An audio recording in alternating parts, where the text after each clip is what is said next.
fellas. We're going to start with Clay Holmes, his over-under 3.25 ERA, JJ.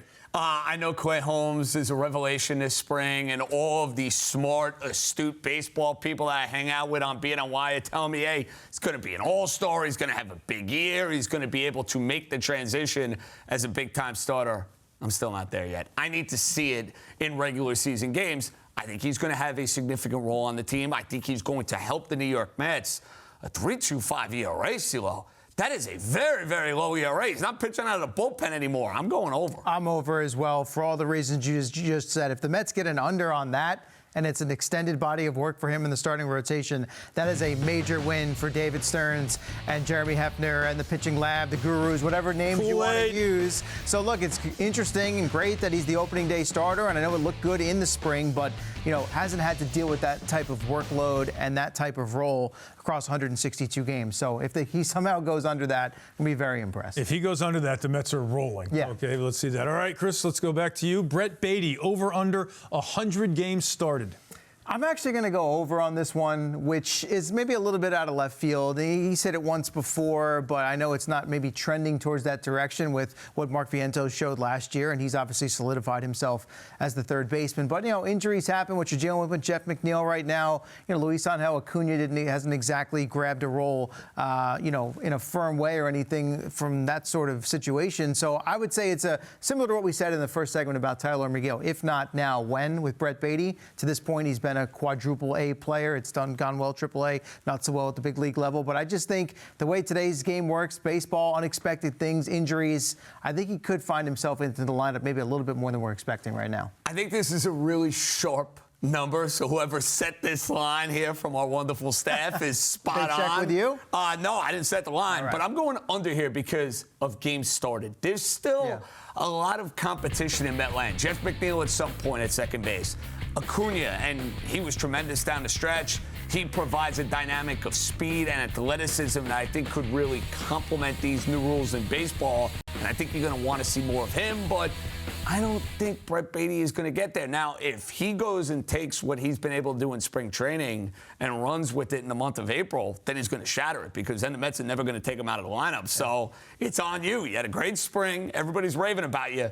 Do it in games that count. Under. Yeah, JJ not buying into Clay Holmes and Brett Baty. No, I don't buy into spring training. All right, JJ, back to you. Austin Wells, over under 25 home runs. Now, this is another guy who had a great spring training, but the reason I'm going over here is because I loved what I saw from Austin Wells in the second half of last season. He plays in a ballpark that is tailor-made for a sweet, swinging lefty stroke. And, oh, by the way, CeeLo, he is going to be the Yankee leadoff hitter. What does that mean? There will be more at-bats and more opportunities for him to get to this total. I'm very bullish on Austin Wells. I think he's going to be an all-star, borderline all-star type of player as a catcher. Wow. High hopes. Over. That's a big number. You're talking about him doubling his output. 115 games last year, he had 13. Similar to what we said about Clay Holmes. I think if the Yankees get over 25 on this number, they're dancing in the street. So I know the power is there, and he's going to start the year as the leadoff hitter. I don't know if that's going to be a consistent thing throughout the course of the season. I think it's a lot to ask. The upside's there. Sure, you liked what you saw, glimpses, you know, the full year under his belt, and makes the transition or the jump to the next level. Could see all those things happening, but I think it's still a lot of things have to fall into place, health as well, for him to be in the lineup regularly to get to that number. So I'm going to stay with the under on this one. Call it the safe play. Yeah, I'm with you. I think it's under. I think he'll have around 20. I think he'll have a good year, but I don't think he's going to get to 25. All right, Chris. Yankees over/under wins 90. What's your play? I got to go under here.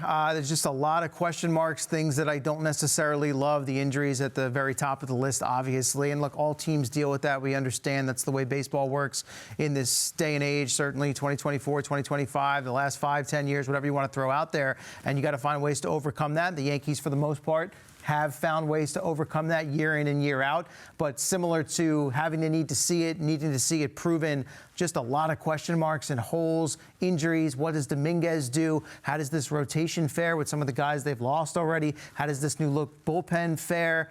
I'm going to err on the side of caution and go under here. You and me both. Too many questions, number one. You look at a rotation that, yes, on paper, still has talented arms. If you get Clark Schmidt and you get Luis Gil back, when is Luis Gil coming back? You know Garrett Cole's not a part of the equation. But from an offensive standpoint, Giancarlo Stanton, is it June? Is it July? Is it August? You're putting a lot of confidence in younger players to take monstrous steps forward. I think there are too many questions. An improved American League East. I think the Yankees are in the high 80s. Playoff team, but I'm not going over. All right, so you're both under on the Yankees. Let's go Mets. JJ, 93 wins. I'm going over. I'm going over by a smidge. You go and add Juan Soto to this team, I think they're going to be dynamite from an offensive perspective. We have questions about the rotation. They're fair, they're justified, they're real. They have one of the most aggressive owners in sports in Steve Cohen.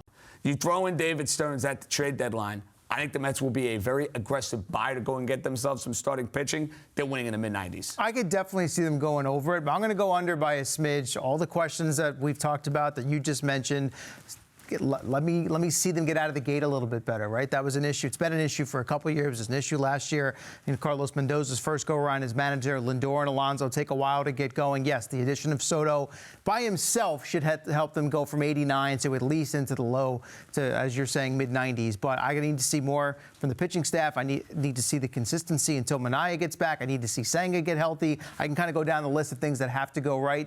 Very realistic, reasonable, and possible. But I'm going to stay. I think 92 is right where I'm at with this team. All right. I think you got raised enough questions there with the pitching.